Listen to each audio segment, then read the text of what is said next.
Good morning. Today we'll be discussing about the scapula bone here. Okay. As you can see, scapula is a flat type of bone and it is triangular in shape here. Suppose if you see the position of the scapula, so the scapula is placed in a craniolateral aspect of the thorax and it is extends in a oblique direction in a downwards and a forward position here. So if you see the position of the scapula is extending from the second rib to the sixth or seventh rib here, or you can see third or fourth thoracic spine to the distal end of the first rib. So coming to the description of this bone, the scapula has got two surfaces. One is the lateral surface, another is a medial surface. So, and it has got three borders here. This is the cranial border, caudal border, and this is the dorsal border. And it has got three angles. So junction between the dorsal border and the cranial border, we call it as a cranial angle. Junction between the dorsal border and the ventral angle, we say it as a caudal angle. And this, where the glenoid cavity is present, this we call it as a ventral angle here.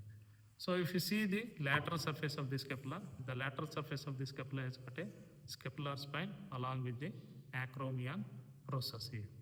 So the scapular spine, it extends from the dorsal border. So this is the dorsal border. It extends to the ventral angle of the scapula here.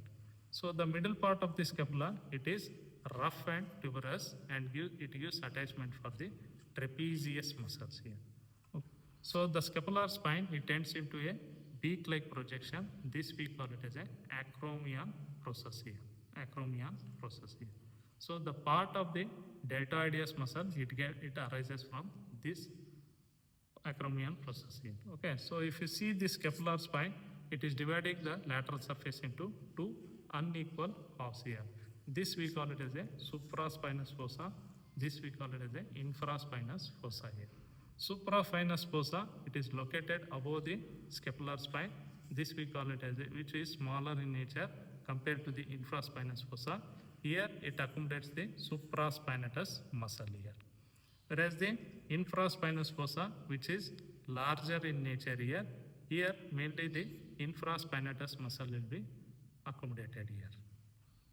So coming to the medial surface, so this is the medial surface, or it is also called as a costal surface. You can see a shallow depression in the middle. This we call it as a subscapular fossa. So here, this subscapular fossa, mainly the subscapularis muscle will be attached here.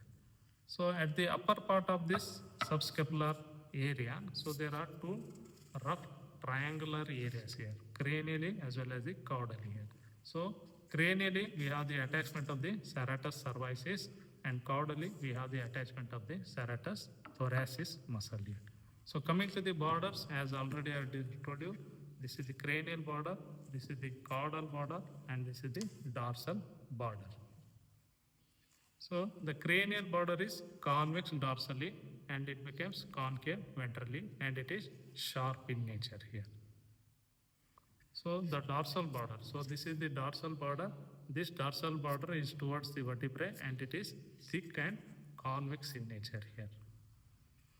So this dorsal border, it is rough and it gives attachment for the scapular cartilage and the rhomboideus muscle, it gets attached here. So coming to the caudal border here. So this is the caudal border, it is thick and concave here. So this, the caudal border of the scapula, it can be divided into 1/3, upper 1/3, middle 1/3 and the distal 1/3 here. Okay, so the upper 1/3 of this caudal border of the scapula, it gives attachment for the teres major muscle. Middle 1/3 it gives to the triceps muscle, and ventral part it gives to the deltoideus muscle here. So you can see the presence of the nutrient foramina. Okay, so here there is a presence of a nutrient foramina in the caudal border nearer to the distal end of this border here. So through this nutrient foramina, the nutrient artery that will be entering into the scapula here. So coming to the angles here. Okay, so there are three angles already I told you. So this is the cranial angle, this is the caudal angle, and where the glenoid cavity is present, this we call it as a ventral angle here. So the cranial angle. So the cranial angle is thin and it is present at the level of a second thoracic vertebrae here. Whereas the caudal angle, so this is the caudal angle, it is thick, rough, and it is present at the level of a seventh rib.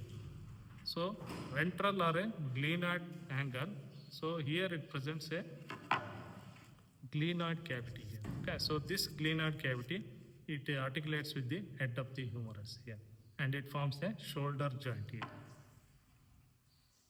So this glenoid cavity, it has got a notch here. So this is the notch here, which is present on the lateral aspect here, okay, which is rudimentary here. So in the ventral angle, we have one more tubercle here, okay. This we call it as a supraglenoid tubercle, or it is also called as a tuber scapulae here, okay. So here biceps brachii muscle arises from this tuber scapulae here. So one more process we have just medial to this tuber scapulae, this we call it as a coracoid process here. So which is present to the medial to the tuber scapulae. Here the coracobrachialis muscle arises here. Thank you. This is about the scapula.